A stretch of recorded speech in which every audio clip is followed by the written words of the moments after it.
As usual, we start the speed test with both the phones in airplane mode connected to the same Wi-Fi network and no apps running in the background.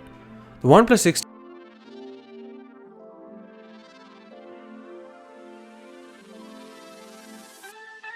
and Poco F1 both are powered by Snapdragon 845 octa-core chipsets from Qualcomm and have the same 8GB of RAM as well. You can also get 6GB versions of both the devices.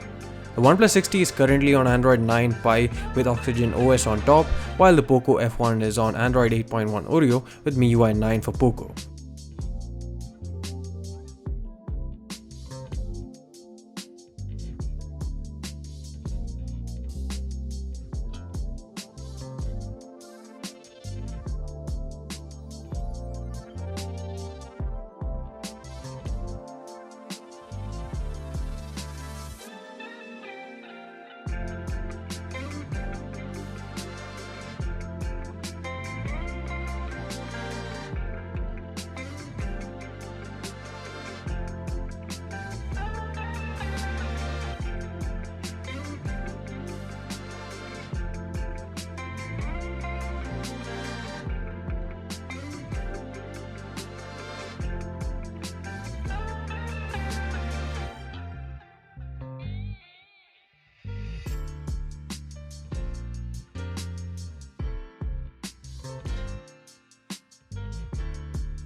The OnePlus 60 has a clear lead and completes lap 1 with a time of 1 minute and 48 seconds, while the F1 completes the same in 1 minute and 55 seconds.